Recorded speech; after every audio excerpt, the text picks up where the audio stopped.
There's three things that are vital to the few controlling the many. One is to keep the many in ignorance of what they're doing. That is now being put right by the alternative media and the communication of this information. A second one is the population being kept in acquiescence, the many kept in acquiescence to the few. That's the next one we need to sort out. Stop acquiescing. We need to come together and have a mass, non-violent, non-cooperation campaign the world over in which we refuse to cooperate with our own enslavement.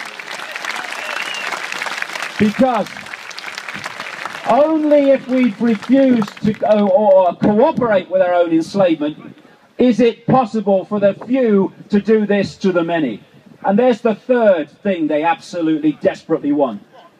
And that is divide and rule. They cannot do it without that. And look at it. We divided as a world on the fault lines, the manufactured fault lines of religion and culture and race and all the rest of it, and income bracket. And, you know, they're picking each section off while the other one looks the other way and says, it's not my problem. Well, a man said something like this after the Nazi years in Germany. First they came for the Jews and I was not a Jew, so I did nothing. Then they came for the communists. I was not a communist, so I did nothing. Then they came for the trade unionists. I was not a trade unionist, so I did nothing. Then they came for me, and there was no one left to speak out for me.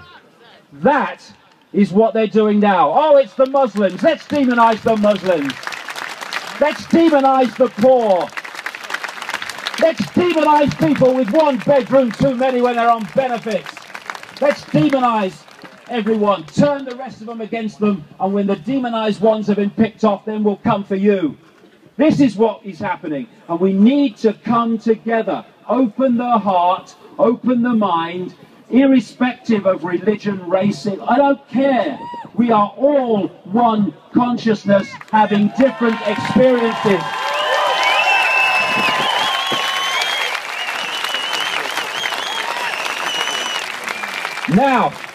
Now we have got to the key. And the key is that we are infinite awareness, all the same consciousness having different experiences, but we have to be persuaded and manipulated by what that represents, that we are just our name, our body, and our life story. We are not. They are experiences. They're not who we are. When we identify and self-identify with name, income bracket, a life story, etc., we see the world and ourselves in terms of little me. I'm just little me. I'm just Joe Bloggs, Fred Jones. Who am I? What can I do? But when you get to that point where you expand your awareness, you expand the memory of what we already know, then you realize there are no little me's.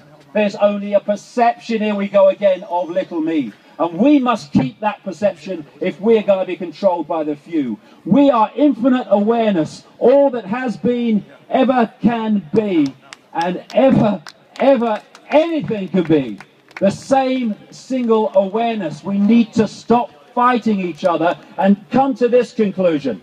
If we're one consciousness, then anybody else's injustice becomes our injustice. No more looking the other way.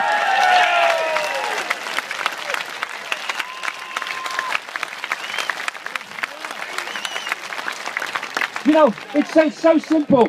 If you see a problem, you can try to find a solution to it. We're drowning in those blooming things. So why don't we do the sensible thing, which is to remove the cause of the problem?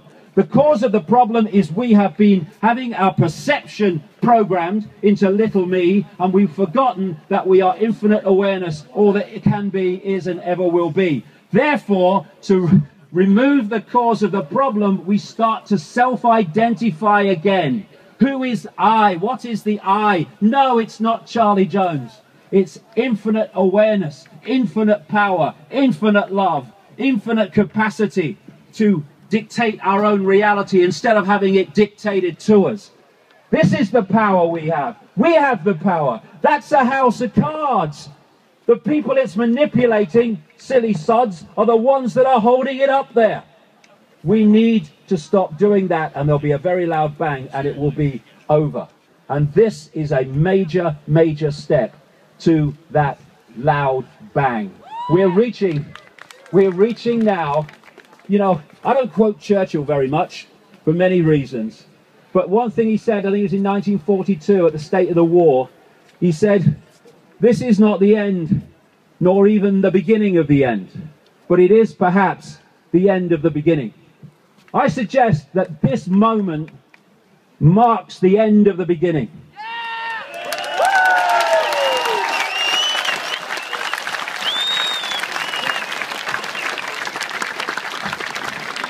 And that beginning has been to bring vast numbers of people, and that needs to continue, my goodness, into an awareness that the world was not like they thought it was, and it's not run by forces that they thought it was run by. That's now reached clearly a point all over the world, and my goodness, I can tell you because I work on it all day, the bloody graph is going skywards in terms of people waking up to their true nature.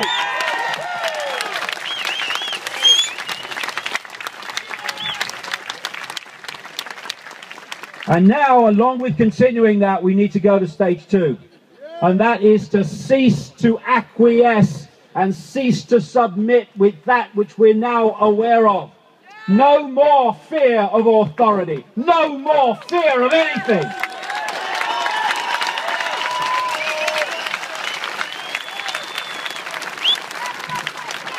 And you know, people in uniform here, you know, people in uniform here, you have children and grandchildren that are going to have to live in the world that I'm describing, and that which you are protecting. Not that it needs to be, we don't want any problem, but we don't do what they do there. We don't manipulate the world to more slaughter and more control and more imposition of the will of the few on the many. You've got to start to realize that you are part of us and start to break down those barriers and stop working for your children and grandchildren's own enslavement by keeping these people from the public eye.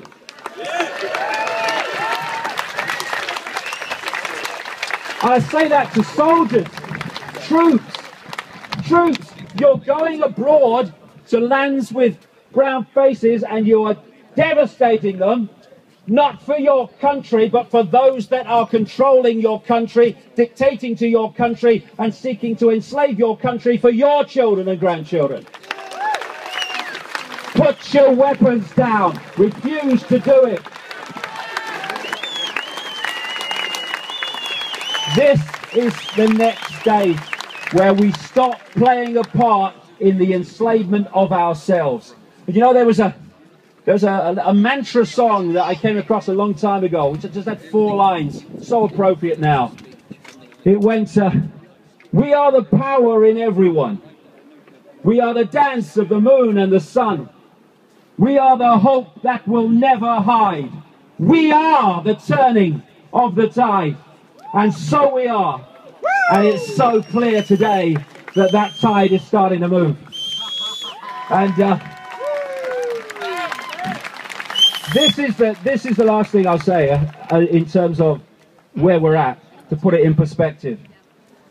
We here outnumber the 140 by a very large margin.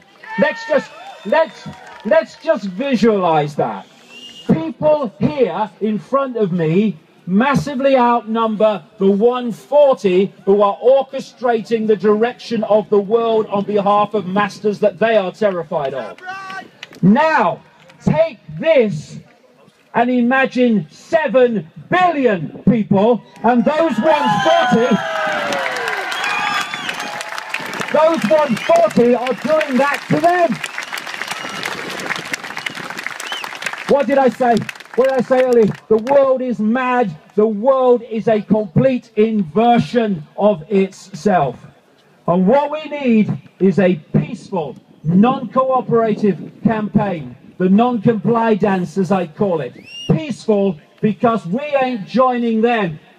You can have revolutions, and history is littered with them, where violent revolutions remove a tyranny, and what follows is another form of tyranny. You do not create a peaceful society, a loving society, a caring society, and a just society with violence.